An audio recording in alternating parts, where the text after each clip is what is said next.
ಯುದ್ಧದ ಕಾರ್ಮೋಡ ಇದೆ. ಅದರದ್ದೇನರ ಅವಶ್ಯಕತೆ ಬಿದ್ದರೆ ಎಲ್ಲರೂ ಮಾಜಿ ಸೈನಿಕರು ಹೋಗ್ಲಿಕ್ಕೆ ತಯಾರಿದ್ದಾರೆ. ಅವ್ರದ್ದು ಮ್ಯಾಗ ಕೇಂದ್ರ ಸರ್ಕಾರ ಹೆಂಗೆ ಆದೇಶ ಕೊಡ್ತೈತೋ ಅದೇ ಪ್ರಕಾರನ ಎಲ್ಲರೂ ಬದ್ಧತೆ ಒಳಗನೆ ಸಿದ್ಧತೆ ಒಳಗನೆ ಇದ್ದಿದ್ದೀವಿ. ಎಷ್ಟು ವರ್ಷ ಮಾಡಿದ್ದೀರಿ ಸರ್? ಯಾವ ರೀತಿ ಅಲ್ಲಿ ವಾತಾವರಣ ಇದೆ? ನಾವು 17 ವರ್ಷ ಸರ್ವಿಸ್ ಮಾಡಿ ಬಂದಿದ್ದೀವಿ.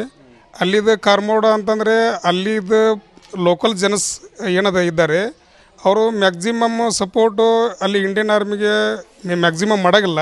ಈಗ ಮಾಡ್ತಾ ಇದ್ದಾರೆ. ಯಾಕಂದರೆ ಈಗಿನ ವಾತಾವರಣ ಆವಾಗಿನ ವಾತಾವರಣ ಭಾಳ ಡಿಫ್ರೆನ್ಸ್ ಆಗಿದೆ.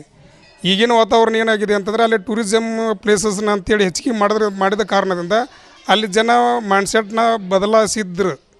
ಆದರೆ ಇದು ಒಂದು ಘಟನೆ ಆದ ನಂತರ ಅಲ್ಲಿದ್ದ ಭಯದ ವಾತಾವರಣ ಹುಟ್ಟಿದೆ. ಈಗ ಮ್ಯಾಕ್ಸಿಮಮ್ ಟೂರಿಸ್ಟ್ಗಳನ್ನ ಅಲ್ಲಿ ಬಂದ್ ಮಾಡ್ತಾ ಇದ್ದಾರೆ.